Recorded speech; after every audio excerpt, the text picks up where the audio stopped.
لوگوں کو تیار کریں اس مسئلے سے نمٹنے کے لیے، نور آزمائی کے لیے۔ تو مجھے یہ موقع دیا گیا ہے کہ میں اس ٹاپک پر یعنی عورتوں پر ہونے والے ظلم کے اسباب کیا ہیں اور ان کا حل کیا ہے، یہ آپ کے سامنے پیش کروں۔ اس سے پہلے کہ میں اپنے اصل ٹاپک کی طرف آؤں، ہم اس لفظ عورت یعنی عورتوں پر ہونے والے ظلم، ان کے اسباب اور ان کے حل میں جو لفظ عورت ہے اس کی طرف تھوڑی سی وقت دے دیں کہ جو عورت ہے نا، عورت عربی کا لفظ ہے۔ ہم ہندوستان میں عربی نہیں بولتے ہیں لیکن عورت بولتے ہیں، تو عورت لفظ ہے اردو کا، عربی کا، لیکن اردو زبان میں اس کو لے لیا گیا ہے۔ تو جس زبان کا کوئی لفظ ہوتا ہے اس زبان میں اس کے کچھ معنی ہوتے ہیں، کچھ اس کی امپورٹینس ہوتی ہے، کچھ اس کی بیک گراؤنڈ ہوتی ہے، کچھ اس کی افادیت ہوتی ہے۔ تو جس عربی زبان کا یہ لفظ ہے اس میں سب سے جو عظیم کتاب ہے وہ ہے قرآن مجید۔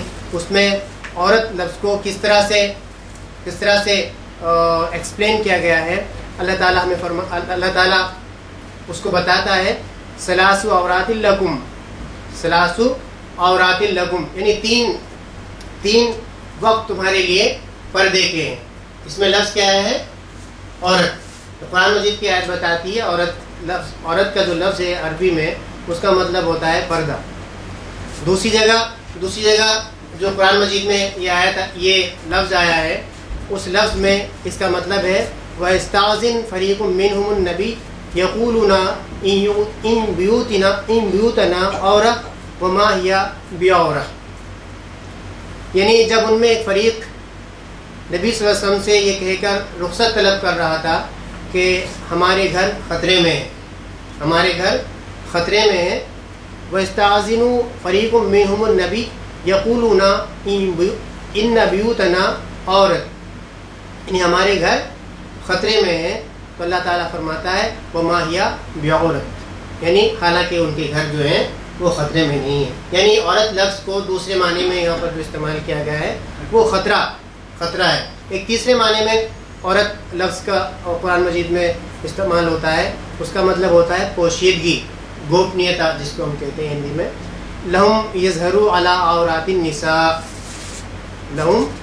لَمْ يَظْهَرُوا عَلَىٰ عَوْرَاتِ النِّسَاءِ، اور جو ابھی عورتوں کی پوشیدہ باتوں سے واقف نہ ہوں۔ یہ مختلف صورتوں کی کچھ آیات میں نے یہاں پر آپ کے سامنے پیش کی تاکہ یہ معلوم ہو جائے کہ جو عورت لفظ ہے، جب ہم عورت بولتے ہیں تو اس کے بیک گراؤنڈ میں اس کے کیا معنی ہوتے ہیں۔ تو یہ عربی لفظ ہے، لیکن پھر ہم جس لفظ کو جب یہاں پر عورت بتایا گیا ہے تو پھر جس کو ہم نے کہا کبھی اس کو پردہ کہا گیا ہے، کبھی خطرہ کہا گیا ہے، کبھی پوشیدگی کہا گیا ہے، تو پھر جو پردہ لفظ ہے، پردہ کیا ہے نا؟ تو پردے کے لیے جس ہم لفظ کو بولتے ہیں اس عربی زبان میں قرآن مجید اس کو کہتا ہے خمر، پردہ کہتا ہے خمر اور جلباب۔ قرآن مجید کی آیت ہے نا وَلْيَضْرِبْنَ بِخُمُرِهِنَّ عَلَىٰ جُوبِهِنَّ، یعنی اپنی اوڑھنیوں کو اپنے پلوں کے اپنے جیوب پر، اپنے سینوں پر لٹکا لیا کرو۔ اور دوسری جگہ فرماتا ہے یا ایھا النبی قل لازواجک و بناتک و نساء المؤمنین یدنین علیہن من جلابہن، ہے نا؟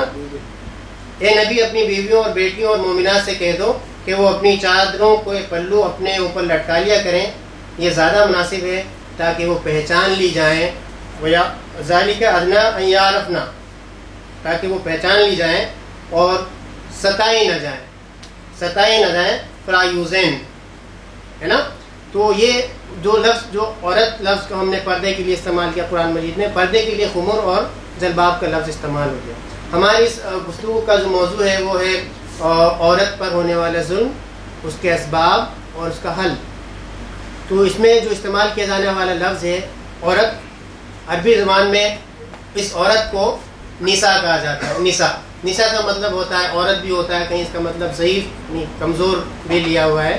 تو بہرحال اردو زبان میں جو لفظ استری ہے یا فیمیل کے لیے عورت لفظ استعمال ہوتا ہے اور اس میں بڑی معنویت ہے۔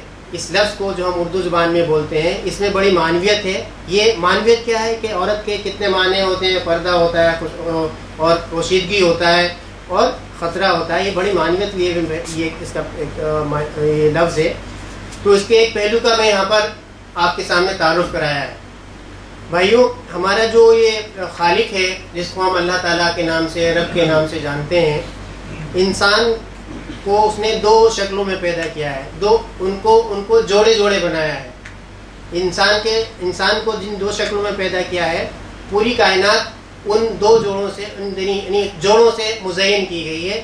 ان میں مرد کو جو تیجسوی بنایا ہے، یعنی اس کو طاقتور بنایا ہے، اس کو زیادہ قوی بنایا ہے، زیادہ عقل والا بنایا ہے، زیادہ فہم بنسبت عورت کے.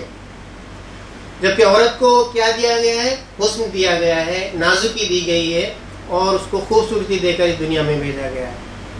انسانی سماج کی جو ابتدا ہے، جو اس کی سٹارٹنگ ہے، آدی کال یعنی بالکل ابتدا سے ہر خوبصورت چیز کو وہ انسان بڑے ناز کے ساتھ رکھتا آ رہا ہے. انسان کا یہ فطرت ہے، اس کی فطری خصلت ہے کہ ہر خوبصورت چیز کو بڑے ناز کے ساتھ رکھتا ہے، اس سے محبت بھی کرتا ہے، اور اپنی جان کا جوخم اٹھا کر بھی اس کی حفاظت کرتا ہے. یہ میں عورت لفظ کے عورت جس کے اوپر ظلم ہو رہا ہے اس کے تعلق سے میں یہاں پر آپ کے سامنے بیان کرتا ہوں کہ جو نازک ہے، خوبصورت ہے اور جو کمزور ہے، اس کی حفاظت کرنا انسان آج سے نہیں بلکہ اپنی پیدائش سے، آدی کال سے، فرسٹ ڈے سے اس کی حفاظت کرنا، اس کی عزت کرنا، اس سے پیار کرنا، محبت کرنا اپنا جو ہے فرض سمجھتا ہے، کرتویہ سمجھتا ہے. اور جو عورت ہے فطری طور پر خوبصورت ہے اور نازک ہے، اس لیے انسان کا جو یہ تیجسوی روپ ہے، جو قوی اور فراست و فہم میں اس سے زیادہ ہے، تو یہ یعنی مرد اس کی عزت کرنا، اس کو اور اس کی اپنی جان سے زیادہ جوخم اٹھا کر اس کی حفاظت کرنا اپنا فرض سمجھتا ہے. اس سے محبت بھی وہ کرتا ہے، اور عورت کو ہر بد نظر سے بچا کر رکھنا وہ اپنا فرض سمجھتا ہے، اپنی ڈیوٹی سمجھتا ہے. اس کے ساتھ ہی اس حقیقت سے بھی ہم واقف ہیں کہ ہم تمام لوگ جس معاشرے میں رہتے ہیں وہ دو لوگوں سے مل کر بنا ہے. ایک عورت ہوتی ہے، ایک مرد ہوتا ہے.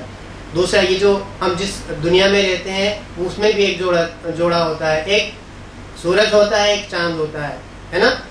ایک زمین ہوتی ہے، ایک آسمان ہوتا ہے. اگر اس میں سے کسی ایک کو بھی ہم ایبسینٹ کر دیں، کسی ایک کو بھی نکال دیں، الگ کر دیں، تو یہ دنیا بیکار ہو جائے گی. اسی طرح سے اگر ہم اپنے سماج میں سے عورت کا مقام کو کم کر دیں، عورت کے مقام کو ختم کر دیں، تو یہ زندگی ہماری بیرونق ہو جائے گی.